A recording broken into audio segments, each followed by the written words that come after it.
Hello, my name is Jessica. Thank you for having me here. Today I'd like to talk about why I'd like to see Monroe County switch to a single stream recycling program. First, I'd like to talk about our current program a little bit. In case you weren't aware, it's only been since 1992 that we're required as residents of Monroe County to recycle. We're required to do any household containers made out of steel, aluminum, glass, and plastic, various paper products, and large appliances. Okay. Very little change has been made since that was enacted. In 2011, the policy was adjusted to include plastics 3 through 7. They're not required, but they are allowable now. You can go to the Monroe County website, Department of Environmental Services, to get a full listing and descriptions of everything that's allowable. One thing that may surprise you at that website is the recycling of plastic grocery bags. We are supposed to recycle them, but not at the curb with the rest of these things. We would actually collect your grocery bags along with any kind of plastic wrapping material such you'd see on a toilet paper package, or the plastic bag that holds your cereal within your cereal box. All of those things should be bundled together and actually recycled at your local grocery store when you go in with your shopping, all of them in their facilities. The other part of recycling is prepping.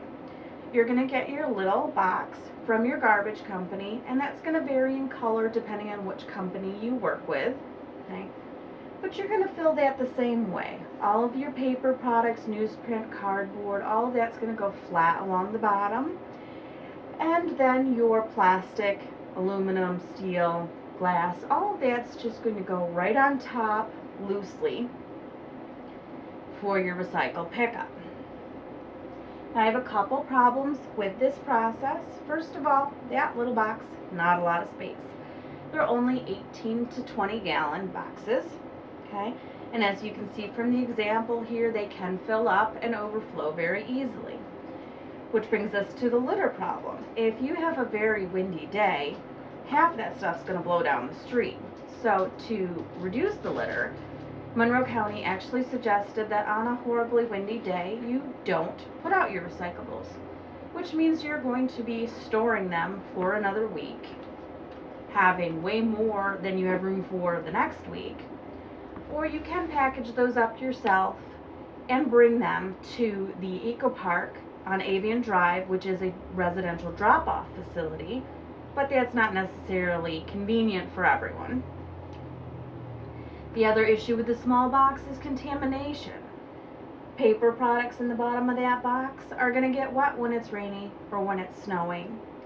And at the processing plant, when they put together the bales of paper products, if any more than 10% of that bale is contaminated, the whole thing is garbage. So it's very wasteful to have your paper products getting wet. The other problem with our current system is participation. Right now in America, 23% of people don't recycle anything at all. Now that's going to vary regionally, different areas. For example, southern states recycle less than the northern states do. Of the 77% of people who do recycle something, they're not recycling everything that they can. For example, glass, only 51% of glass is getting recycled, so we could be doing more. My answer to this is a single stream recycling program, and basically this just means that all of the sorting of your recyclables is done at the processing plant rather than at home. The advantage of this are convenience. Okay, it's going to be easier. You're going to have more participation because of that ease.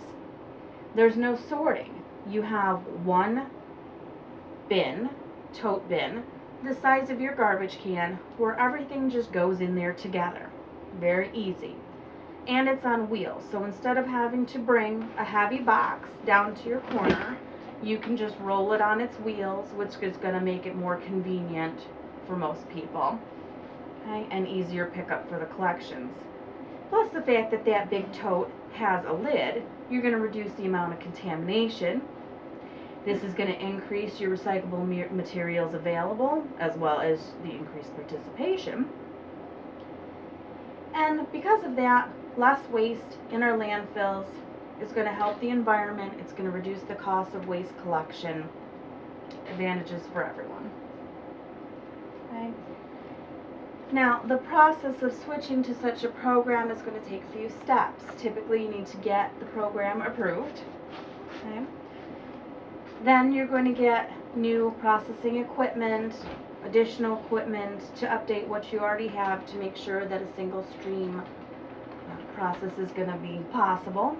And you're going to have to get the large tote size bins to give to your residential customers.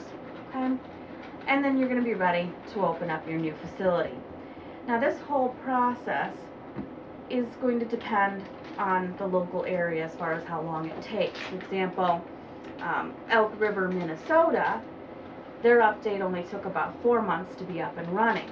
However, West Hampton, New Jersey took about a year, but they chose to actually build an entirely new facility. Another part of this is staffing, the employees that are going to be doing the manual sorting. Because of the machinery, a lot of what you'll see is going to be automated, okay? But there are still going to be some people doing the processing, okay? For example, here I have a large facility in San Leandro, California, and they process for over 17 cities. They're pulling in 350 tons of recyclables a day and have 96 employees that do the manual sorting part of it. The other issue we have here is the budget. It is very costly to switch over, but the benefits are great. And again, it depends on your current facilities how much you're going to spend on switching these. For example, here in Ann Arbor, Michigan, their total was $4.6 million.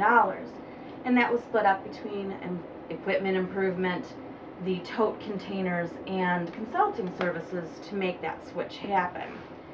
Okay. West Hampton, New Jersey, which did the entirely new building, spent 3 times as much on their switching process. Now I'd like to take any questions if you have any. Yes? About how much do we recycle here in Monroe County? Right now we take in about 175 tons a day of recycling from curbside pickup. I know our garbage can sometimes have hazardous materials. What about the safety involved in processing the recycled material? During the switching process, we do spend a lot of time, there's a lot of time training those employees that do the hand processing to make sure that they are all safe, that there is minimum contamination of the recycled products, and that everything is handled the way it should be. Thank you very much.